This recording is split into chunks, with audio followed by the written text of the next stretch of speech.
परी की पायल पुस्तक से उषा यादव जी की कहानी अंगूठी गायब। एक छोटी लड़की थी, नाम था रेशम। बेचारी सौतेली माँ के अत्याचारों से दुखी थी। गांव के सब बच्चे पढ़ते लिखते स्कूल जाते।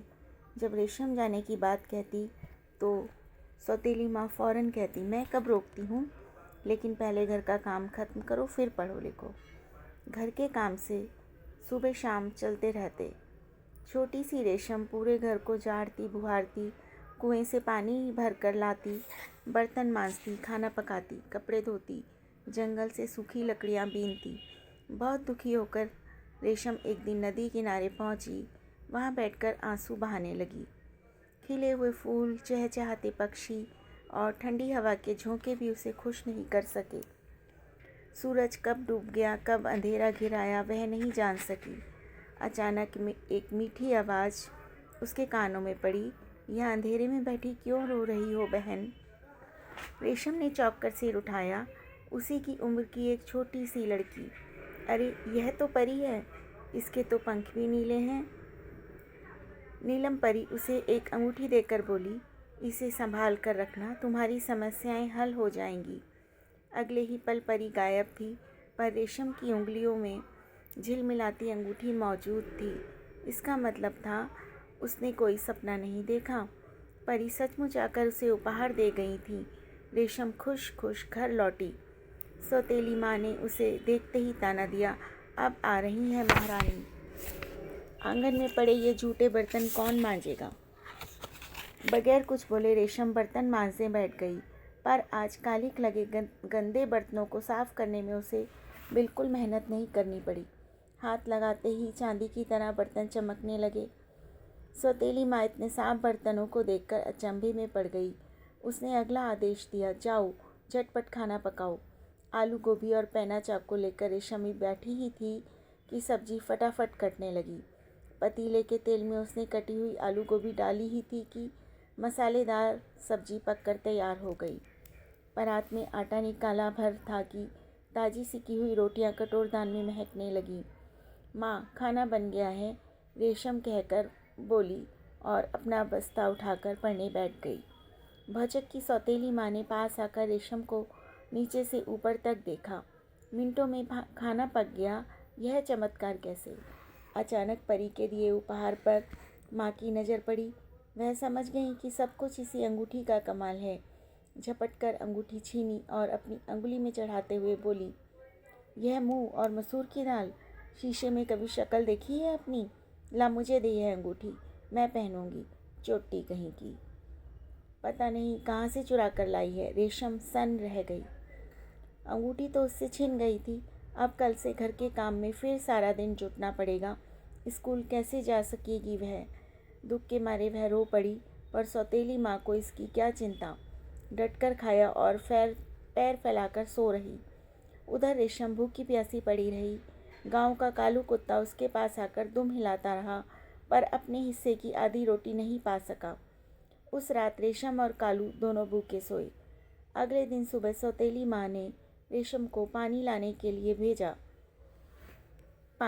के लिए नहीं भेजा। उसने खुद तांबे का कलसा उठाया और इतराते हुए पनघट पर चल दी।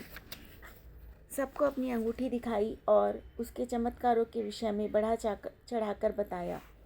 संयोग से उसी दिन जमींदार के घर में पुत्र जन्म का उत्सव मनाया गया। गांव के रिवाज के अनुसार सभी औरतें कुछ न कुछ भेंट लेकर शिशु को आशीर्वाद देने पहुंची। जमींदार के आंगन में करामाती अंगूठी की खूब चर्चा हुई। जमींदार भला कैसे सहन करता ऐसी दुर्लभ चीज़ किसी और के पास रहे। उसने फौरन सौतेली माँ को बुलाकर हुक्म दिया कि यह अंगूठी तो उसके नवजात शिशु को भेंट में देनी होगी। सौतेली माँ को मन मारकर आदेश मानना पड़ा। अंगूठी गंवाकर मुंह लटकाए वह घर लौटी। जमींदार ने खुश होकर अंगूठी को अपनी तिजोरी में रख दिया। दैवयोग से उसी रात जमींदार के घर में डकैती पड़ी। डाकुओं ने तिजोरी खोली, सोना चांदी रुपया पैसा गहना निकाला और गठरियों में बांध लिया।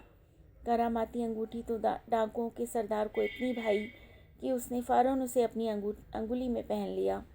पर एक अजीब बात हुई। जो अंगूठी नन्ही सी रेशम की उंगली में सही नाप की थी, वही डाकुओं के मुच्छर सरदार की मुटल्ली अंगुली में इतनी ढीली रही कि सामान लाद कर घोड़े पर चढ़ते समय जमीन पर गिर गई। सरदार को पता तक न चला। अपने घोड़े को दौड़ाते हुए वह रात के अंधेरे में गुम हो गया। हाँ, भागते घोड़े के पीछे भौंकता और तेजी से दौड़ता कालू जरूर उस गिरी अंगूठी के पास पल भर ठिठका। उसने झुककर उसे एक दो बार सूंघा, फिर मुंह में दबाकर पता नहीं कहाँ ले गया। अगली सुबह जमींदार के घर डकैती पड़ने और तिजोरी लूट जाने की खबर सबको पता चली। रेशम यह सोचकर अधिक दुखी हो उठी कि उसकी अंगूठी पता नहीं कहाँ गई होगी। नाली के पास बैठकर रात के झूठे बर्तन मांजती रेशम की पीठ पर बाहर से आए कालू ने प्यार से अपना मुंह रगड़ा तो वह जोर से रो पड़ी। बोली, भाग जा कालू, मेरा दिमाग मत चाट। तू किसी काम का नहीं है। मेरी अंगूठी छीन ली गई, तू कुछ नहीं कर सका। कालू जैसे सब कुछ समझ गया, झटपट बाहर गया और अंगूठी को मुंह में दबाए हुए लौट आया। हर्ष और आश्चर्य से चीख उठी रेशम, अरे वाह कालू, यही तो है मेरी अंगूठी, तुझे कहाँ मिली? पर अंगूठी को अपनी उंगली में पहनने के साथ ही वह दुखी हो गई। सोचने लगी, सौतेली माँ इस बार फिर इसे छीन लेगी। अपना उपहार वापस ले लो नीलम परी, मैं ये अंगूठी संभाल कर नहीं रख सकूंगी। रेशम बुदबुदाई। कुछ क्षण पहले ही उसकी चीख सुनकर सौतेली माँ अंदर से निकली और रेशम को देखने लगी। काफ़ी देर तक उसे गौर से देखने के बाद भी सौतेली माँ ने कुछ नहीं पूछा और लौट गई। रेशम समझ गई कि परी ने एक बार फिर उसकी मदद की है। अंगूठी दूसरों के लिए अदृश्य हो चुकी थी। सिर्फ रेशम ही परी का उपहार देख सकती थी। धन्यवाद नीलम परी, रेशम धीरे से बुदबुदाई। नाली पर रखे हुए झूठे बर्तन मिनटों में चमचमा उठे थे। स्कूल जा सकने की खुशी रेशम के चेहरे पर छलक आई थी।